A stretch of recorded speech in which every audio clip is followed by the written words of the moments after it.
चीर हरण लीला क्या है? चीर हरण है आवरण लीला। सबसे पहले गोपियों को निमंत्रित किया है। जो आवरण है, आवरण भंग हो जाए उसी को कहते हैं रास। मैं उस दिन बता रहा था ना कि हमारा जो जीव है ये आवरण में छुपा हुआ, माया रूपी आवरण में। जैसे चावल के ऊपर छिलका होता है, जब छिलका निकल जाता है तब वो चावल कहलाता है, वैसे ही जीव आवरण से छुपा हुआ है। तो वो आवरण ही हरण लीला जो है वही वस्त्र हरण लीला है। कात्यायनी मैया का सुंदर पूजन किया है गोपियों ने, जितनी भी गोपियां रही ब्रज की, और पूजन करके भगवान को प्रणाम किया है। जिन कन्याओं का विवाह नहीं होता महाराज, वो इस मंत्र का जप करें।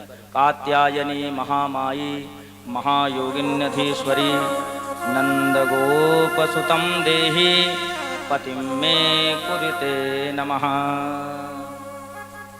यहाँ पर सुखदेव भगवान ने एक सुंदर श्लोक का निरूपण किया है। बहुत लोग कहते हैं कि भाई भ्रम करते हैं कि गोपियां स्नान कर रही थी, भगवान देख रहे थे। पहले आप ये तो समझो कि भगवान की उम्र कितनी थी। भगवान की उम्र मात्र 6 वर्ष की थी, और गोपियों की उम्र कितनी थी? बोले 7 वर्ष। नंदब्रज कुमारिका, जो कुमारिका शब्द है वो 7 वर्ष की कन्या के लिए लगता है महाराज।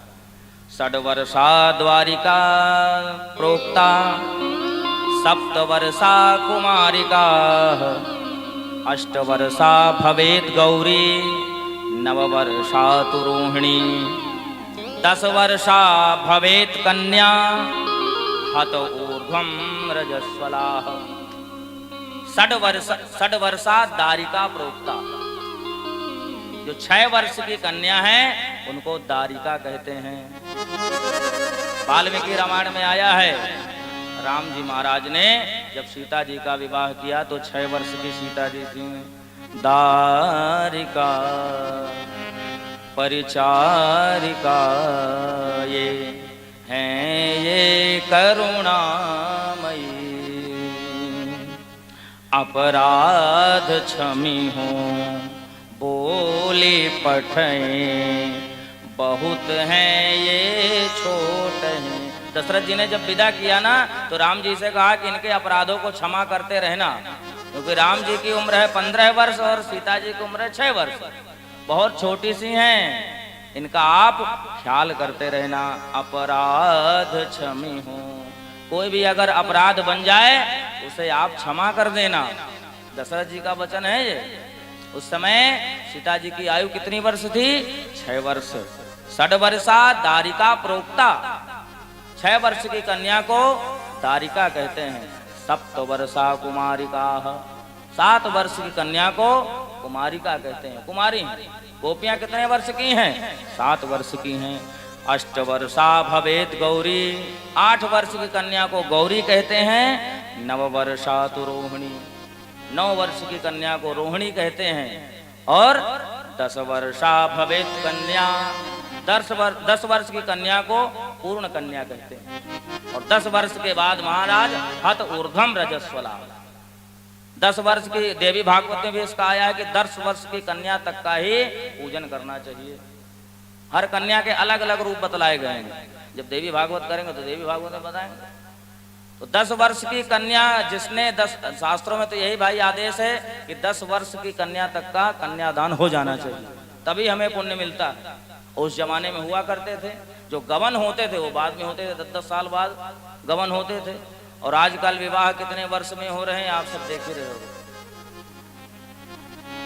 विवाह कितने वर्ष में हो रहे हैं सब आप देख रहे हो, और कैसे कैसे विवाह हो रहे हैं। विवाह भी कई प्रकार के होते हैं। शास्त्रों में तो 8 प्रकार के विवाह का वर्णन है, लेकिन 4 प्रकार के विवाह आप सुन लो। सबसे पहला है ब्रह्म विवाह।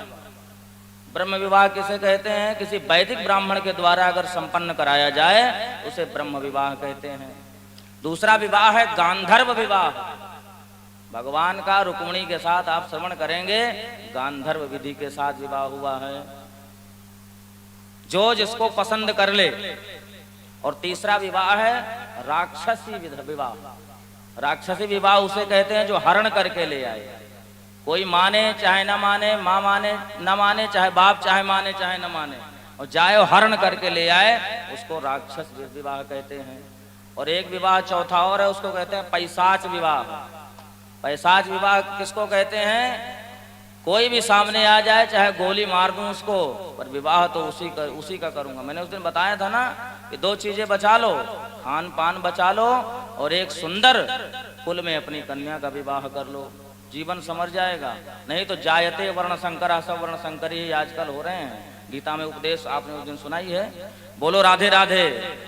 इसलिए यहाँ पर मैं इसलिए श्लोक को बोला कि कई लोग कहते हैं ना कि भाई गोपियां स्नान कर रही थी और भगवान कदम्ब पर चढ़े देख रहे थे। ऐसा नहीं, उम्र भी तो देखो क्या उम्र है उनकी। और आवरण लीला है, ये जो वस्त्रों का हरण है ये आवरण लीला है। आवरण क्या है ये कल आपको महाराष्ट्र में हम सुनाएंगे। तो